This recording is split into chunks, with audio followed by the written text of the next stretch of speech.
नमस्कार दोस्तों, स्वागत है आप सभी को आर के एस स्टडी 51 के यूट्यूब चैनल में। तो दोस्तों आज हम करेंगे एडिटोरिया के महत्वपूर्ण बिहार दरोगा के लिए प्रैक्टिस सेट और आज का हमारा प्रैक्टिस सेट नंबर होगा 10। तो आप सभी लोग इस प्रैक्टिस सेट को ज़रूर बनाएं। एग्ज़ाम का डेट तो डिसाइड हो गया, 26 दिसंबर को होगा। तो इससे पहले जितने सारे वीडियो हैं हमारे यूट्यूब चैनल पर, आप सभी वीडियो को रिवाइज करते रहें। तो चलिए शुरू करते हैं पहले क्वेश्चन के साथ। पहला क्वेश्चन आपके सामने स्क्रीन पर कि निम्नलिखित में से कौन अवध का अंतिम नवाब था। तो दोस्तों इसका आंसर हो जाएगा वाजिद अली शाह, जो कि कहाँ का, अवध का अंतिम नवाब था। नेक्स्ट है कि पूर्ण स्वाधीनता का प्रस्ताव कांग्रेस के किस अधिवेशन में पारित किया गया था। तो दोस्तों इसका आंसर हो जाएगा कांग्रेस के लाहौर अधिवेशन, जिसकी अध्यक्षता जवाहरलाल नेहरू के द्वारा किया गया था। और वहीं कराची अधिवेशन की बात करें तो इसकी जो अधिवेशन हुआ था 1931 में और इसकी अध्यक्षता सरदार वल्लभ भाई पटेल के द्वारा किया गया था। लखनऊ अधिवेशन 1916 ईस्वी में हुआ था। इसमें कांग्रेस का मिलन हुआ था, नरम दल और गरम दल एक हुए थे। और 1916 के कांग्रेस अधिवेशन की अध्यक्षता अंबिका चरण मजूमदार के द्वारा किया गया था।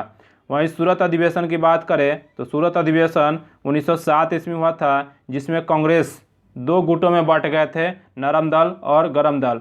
और सूरत अधिवेशन 1907 की अध्यक्षता रास बिहारी घोष के द्वारा की गई थी। नेक्स्ट है बंगाल विभाजन की घोषणा के बाद किसके नेतृत्व में मुसलमानों का एक शिष्टमंडल वायसराय लॉर्ड मिंटो से मिला था। तो दोस्तों इसका आंसर हो जाएगा आगा खां। याद रखिएगा कि वायसराय लॉर्ड मिंटो से कौन मिला था, तो आगा खां मिला था।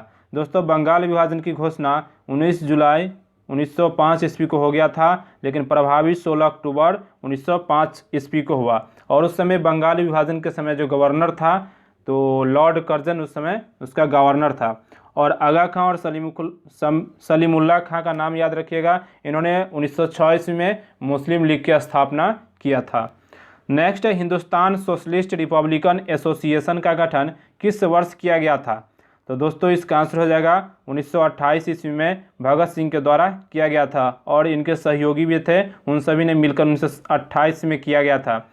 और 1924 की बात करें तो 1924 में हिंदुस्तान रिपब्लिकन एसोसिएशन की स्थापना सचिंद्र सन्याल के द्वारा किया गया था। नेक्स्ट है निम्नलिखित में से किस योजना को डिकी वर्ल्ड प्लान के नाम से भी जाना जाता है। तो दोस्तों इसका आंसर हो जाएगा माउंटबेटन योजना को डिकी वर्ल्ड प्लान के नाम से भी जाना जाता है। और माउंटबेटन योजना भारत 3 जून 1947 ईस्वी को पहुंचा था।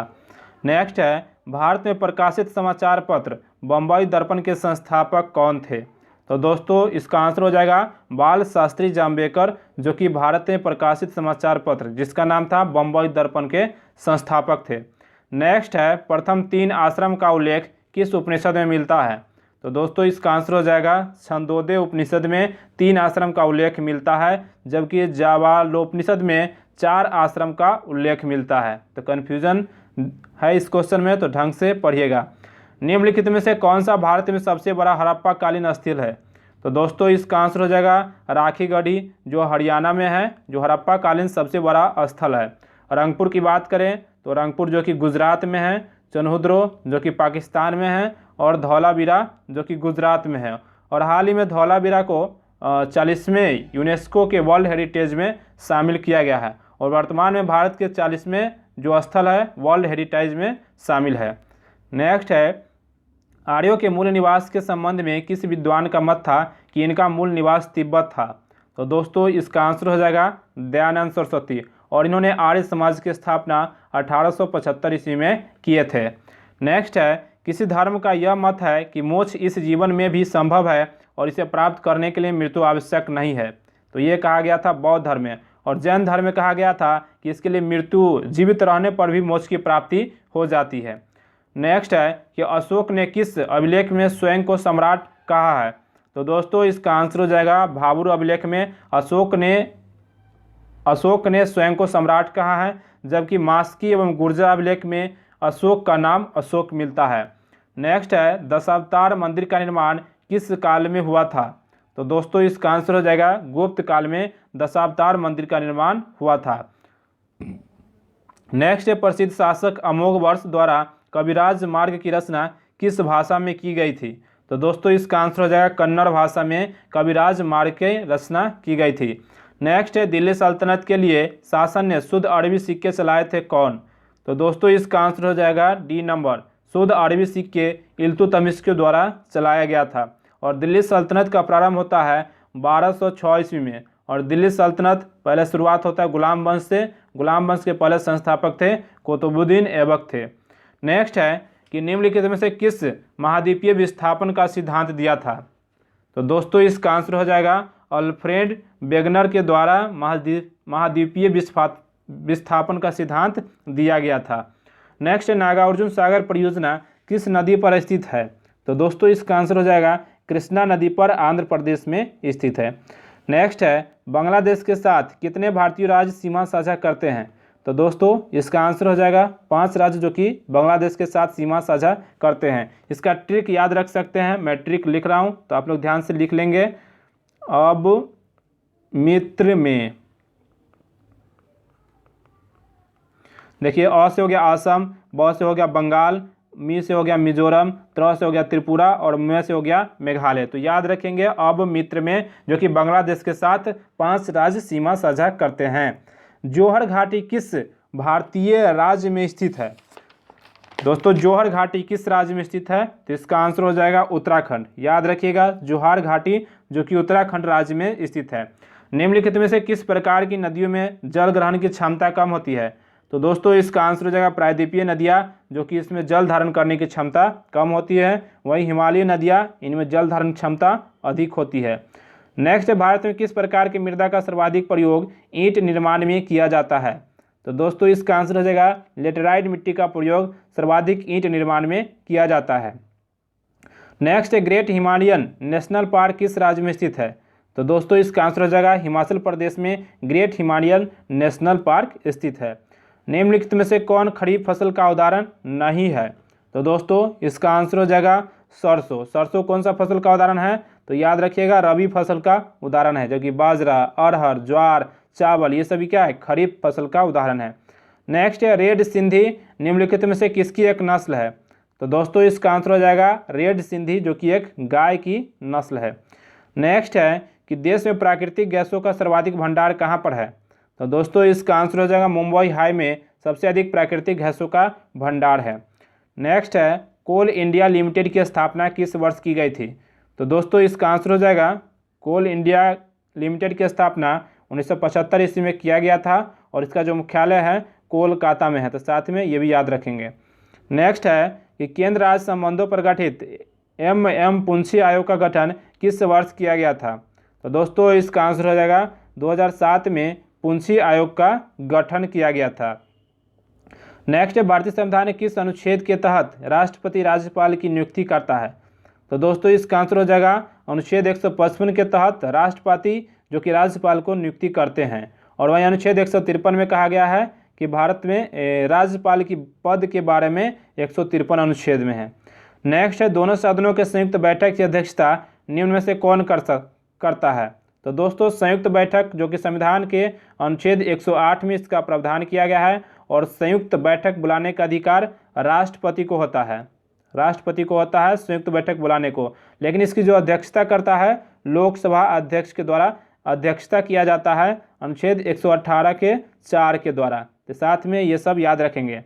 नेक्स्ट है संसद के सत्रारंभ होने के बाद राष्ट्रपति द्वारा जारी अध्यादेश कितने समय के भीतर दोनों सदनों द्वारा अनिवार्य रूप से पारित किए जाने चाहिए? तो दोस्तों इसका आंसर हो जाएगा 6 सप्ताह के भीतर दोनों सदनों के द्वारा पारित करना चाहिए। और वहीं बात करें कि राष्ट्रपति के द्वारा जो अध्यादेश लाया जाता है अनुच्छेद 123 में उसका चर्चा किया गया है।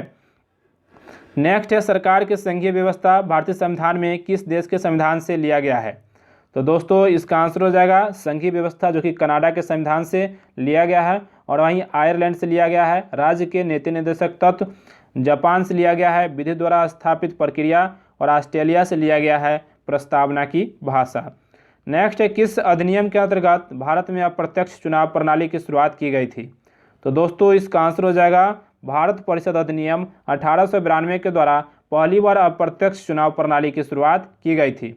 नेक्स्ट है संविधान सभा द्वारा गठित संचालन समिति के अध्यक्ष निम्न में से कौन थे? तो दोस्तों इसका आंसर हो जाएगा डॉक्टर राजेंद्र प्रसाद, जो कि संचालन समिति के अध्यक्ष थे, और जवाहरलाल नेहरू संघीय संविधान समिति के अध्यक्ष थे, सरदार वल्लभ भाई पटेल जो कि प्रांतीय संविधान समिति के अध्यक्ष थे, और भीमराव अंबेडकर जो कि प्रारूप समिति के अध्यक्ष थे। नेक्स्ट है, किस संविधान संशोधन के द्वारा यह प्रावधान किया गया कि मंत्रिपरिषद में मंत्रियों की संख्या प्रधानमंत्री को शामिल करके कुल संख्या का 15% से अधिक नहीं होना चाहिए। तो दोस्तों इसका आंसर हो जाएगा अनुच्छेद 91वां संविधान संशोधन, जो कि 2003 ईस्वी में हुआ था। तो याद रखिएगा कि 15% से अधिक नहीं होना चाहिए और न्यूनतम 12 मंत्री से कम नहीं होना चाहिए। नेक्स्ट है, भारत के नियंत्रक एवं आलेखा परीक्षक से संबंधित उपबंधों का वर्णन संविधान के किस भाग में है। तो दोस्तों इसका आंसर हो जाएगा संविधान के भाग 5 में इसका चर्चा किया गया है, जो अनुच्छेद 52 से लेकर 151 तक चर्चा है। और वही नियंत्रक और महालेखा परीक्षक अनुच्छेद 148 में महालेखा एवं नियंत्रक और महालेखा परीक्षक है। और वही भाग 4 में बात करें तो भाग 4 में राज्य के नीति निर्देशक तत्व है और अनुच्छेद 36 से लेकर 51 है। भाग 6 में जो क्या है तो राज्य का वर्णन किया गया है, जो अनुच्छेद 152 से लेकर 237 तक इसका चर्चा है। और भाग 7 को अभी निरस्त कर दिया गया है। नेक्स्ट है, पंचायत चुनाव में निर्वाचित होने के लिए न्यूनतम आयु कितनी होनी चाहिए। तो दोस्तों इसका आंसर जाए 21 वर्ष में क्या होता है, पंचायत चुनाव में निर्वाचित होने के लिए 21 वर्ष चाहिए। और 30 वर्ष जो होता है राज्यसभा के सदस्य बनने के लिए या विधान परिषद के सदस्य बनने के लिए 30 वर्ष आयु चाहिए। और 25 वर्ष न्यूनतम आयु किसके लिए है, तो विधानसभा लोकसभा के लिए 25 वर्ष और वयस्क मताधिकार जो है 18 वर्ष है।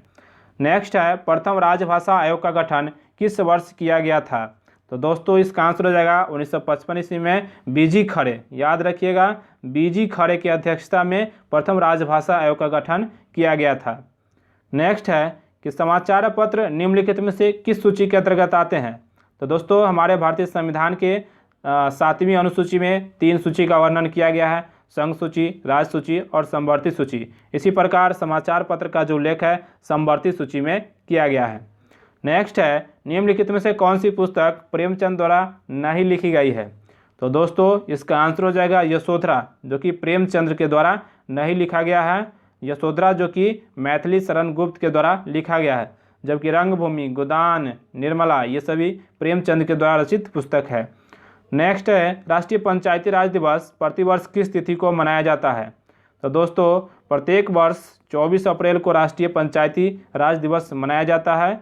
नेक्स्ट है, अमजद अली खां का संबंध किस वाद्य यंत्र से है। तो दोस्तों इसका आंसर हो जाएगा अमजद अली खान का संबंध जो कि सरोद से संबंधित है।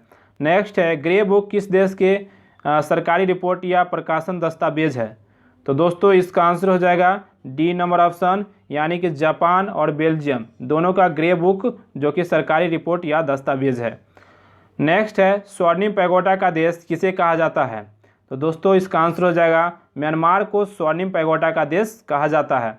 नेक्स्ट है, भारतीय वन प्रबंधन संस्थान का मुख्यालय कहाँ है। तो दोस्तों इसका आंसर हो जाएगा भोपाल में भारतीय वन प्रबंधन संस्थान का मुख्यालय है। नेक्स्ट है, नई विज्ञान एवं प्रौद्योगिकी नीति को किस वर्ष लागू किया गया था। तो दोस्तों इसका आंसर हो जाएगा 2003 में नई विज्ञान एवं प्रौद्योगिकी नीति को लागू किया गया था। नेक्स्ट है, अंतर्राष्ट्रीय आपराधिक पुलिस संगठन जिसका जो शॉर्ट होता है इंटरपोल, इसका गठन 1923 में किया गया था और इसका जो मुख्यालय है लियोन्स फ्रांस में है। तो साथ में ये भी याद रखेंगे। नेक्स्ट है, 6 प्रमुख बैंकों का राष्ट्रीयकरण किस पंचवर्षीय योजना के दौरान किया गया था। तो दोस्तों इसका आंसर हो जाएगा छठी पंचवर्षीय योजना के समय 6 प्रमुख बैंकों का राष्ट्रीयकरण किया गया था 1980 में, और पहली बार बैंकों का राष्ट्रीयकरण किया गया था 1969 में, और 1969 में 14 बड़े बैंकों का राष्ट्रीयकरण किया गया था, जबकि 1980 में 6 बैंकों का राष्ट्रीयकरण किया गया। और आपसे यहाँ पंचवर्षीय योजना पूछा जा रहा है तो हो जाएगा छठी पंचवर्षीय योजना के समय। नेक्स्ट है, भारत में योजना आयोग के गठन किस समिति के सिफारिश पर किया गया था। तो दोस्तों इसका आंसर हो जाएगा केसी नियोगी, याद रखिएगा केसी नियोगी के सिफारिश पर 15 मार्च 1950 ईस्वी को योजना आयोग का स्थापना होता है और इसके जो अध्यक्ष होते हैं प्रधानमंत्री होते हैं। और वर्तमान में इसका नाम बदलकर नीति आयोग कर दिया गया है। और नीति आयोग का स्थापना कब हुआ? 1 जनवरी 2015 को हुआ था। इस प्रकार नीति आयोग का पहले नीति आयोग के अध्यक्ष कौन है? तो श्री नरेंद्र मोदी है। और वहीं नीति आयोग के CEO की बात करें तो याद रखिएगा अमिताभ कांत, और उपाध्यक्ष की बात करें तो राजीव कुमार। नेक्स्ट है, निम्न में से कौन अप्रत्यक्ष कर के उदाहरण है? तो दोस्तों इसका आंसर हो जाएगा सेवा कर, बिक्री कर, सीमा शुल्क। यह सभी क्या है? अप्रत्यक्ष कर का उदाहरण है। नेक्स्ट है, मनरेगा योजना के पहले चरण में देश के कुल कितने जिलों में लागू किया गया था? तो दोस्तों इसका आंसर हो जाएगा देश के कुल 200 जिलों में लागू किया गया था। नेक्स्ट है आपके सामने, यदि किसी अर्थव्यवस्था में अच्छी और बुरी मुद्राएं एक साथ प्रचलन में है तो बुरी मुद्रा अच्छी मुद्रा को प्रचलन से बाहर कर देती है। यह कथन किसका है? तो दोस्तों इसका आंसर हो जाएगा ग्रेशम का नियम, जो कि मुद्रा के प्रचलन से संबंधित है। नेक्स्ट है, पर्यावरण से संबंधित प्रसिद्ध मॉन्ट्रियल समझौता किस वर्ष किया गया था? तो दोस्तों इसका आंसर हो जाएगा 1987 में ओजोन परत के संरक्षण को रोकने के लिए पहली बार पर्यावरण मॉन्ट्रियल समझौता 1987 में किया गया था। और वही 1997 में हुआ था Kyoto protocol, green house gas के उत्सर्जन को कम करने के लिए क्योटो प्रोटोकॉल का समझौता किया गया था। और 1972 में वन्य जीव संरक्षण अधिनियम 1972 ईस्वी में आया था। नेक्स्ट है, निम्नलिखित में से कौन ग्रीन हाउस गैस का उदाहरण नहीं है? तो दोस्तों इसका आंसर हो जाएगा कार्बन मोनोऑक्साइड, जो कि ग्रीन हाउस गैस का उदाहरण नहीं है। जैसे मीथेन, कार्बन डाइऑक्साइड, क्लोरोफ्लोरोकार्बन ये सभी है, लेकिन कार्बन मोनोऑक्साइड नहीं है। नेक्स्ट है, जैव मंडलीय सुरक्षित क्षेत्र सिमलीपाल किस राज्य में स्थित है? तो दोस्तों इसका आंसर हो जाएगा सिमलीपाल, जो कि ओडिशा राज्य में स्थित है। तो याद रखिएगा सिमलीपाल जो कि ओडिशा राज्य में स्थित है। नेक्स्ट है कि निम्न में से कौन दुर्लभ जातियों के उदाहरण है? तो दोस्तों इसका आंसर हो जाएगा हिमचीता। याद रखिएगा दुर्लभ जातियों का उदाहरण कौन है? तो हिमचीता है। नेक्स्ट है, राष्ट्रीय सुदूर संवेदी एजेंसी का मुख्यालय कहाँ स्थित है? तो दोस्तों इसका आंसर हो जाएगा हैदराबाद। याद रखिएगा राष्ट्रीय सुदूर संवेदी एजेंसी का मुख्यालय जो कि हैदराबाद में स्थित है। नेक्स्ट है, कोणीय संवेग की विमान निम्नलिखित में से क्या है? तो दोस्तों इसका आंसर हो जाएगा ml² 3/1। याद रखिएगा कोणीय संवेग का मात्रक ml² 3/1 है। नेक्स्ट है, निम्नलिखित में से कौन एक सदिश राशि नहीं है? तो दोस्तों इसका आंसर हो जाएगा विद्युत धारिता, जो कि सदिश राशि नहीं है, जबकि बल आघूर्ण, चुंबकीय क्षेत्र और बल ये सभी क्या है? अदिश राशि का उदाहरण है, सदिश राशि का उदाहरण है, जबकि विद्युत धारिता क्या है? तो अदिश राशि है। नेक्स्ट है, यदि पृथ्वी के वर्तमान घूर्णन गति बढ़ा दिया जाए तो विषुवत रेखा पर गुरुत्वीय त्वरण का मान क्या हो जाएगा? तो दोस्तों इसका आंसर हो जाएगा घट जाएगा। तो याद रखिएगा घट जाएगा।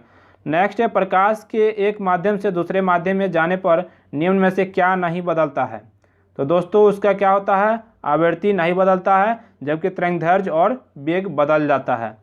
नेक्स्ट है, डूबते हुए सूर्य का लाल दिखाई देना प्रकाश की किस परिघटना से संबंधित है? तो दोस्तों इसका आंसर हो जाएगा प्रकाश के प्रकीर्णन से संबंधित है। यानी कि लाल दिखना जब रंग वाला बात हो तो इसमें प्रकीर्णन हो जाएगा, और अपवर्तन जब कोई क्रियाएं झूठी हो तो अपवर्तन हो जाएगा। नेक्स्ट है कि हीरा का कौन सा प्रसंस्करण पाया जाता है? तो दोस्तों इसका आंसर हो जाएगा sp3। हीरा में कौन सा प्रसंस्करण? तो sp3 पाया जाता है, जबकि ग्रेफाइट में sp2 पाया जाता है।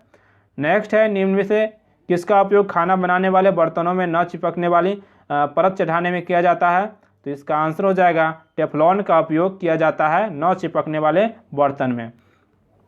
नेक्स्ट है, निम्नलिखित में से किसके कारण कांच का रंग लाल हो जाता है? तो दोस्तों इसका आंसर हो जाएगा मैंगनीज डाइऑक्साइड के कारण कांच का रंग जो है लाल हो जाता है। नेक्स्ट है, लोहा का सबसे शुद्धतम रूप कौन सा लोहा है? तो दोस्तों इसका आंसर हो जाएगा पिटवा लोहा। याद रखिएगा सबसे शुद्धतम लोहा पिटवा लोहा, और सबसे खराब लोहा तो याद रखिएगा ढलवा लोहा। और वहीं पिटवा लोहा में कार्बन का परसेंटेज कम होता है, और ढलवा लोहा में कार्बन का परसेंटेज सबसे अधिक होता है। नेक्स्ट है, चिली साल्टपीटर का रासायनिक नाम क्या है? तो दोस्तों इसका आंसर हो जाएगा NaNO3। नेक्स्ट है, अमरबेल निम्नलिखित में से किसका एक उदाहरण है? तो दोस्तों इसका आंसर हो जाएगा अमरबेल, जो कि परजीवी का उदाहरण है। नेक्स्ट है, पादपों में जल का परिवहन किस माध्यम से होता है?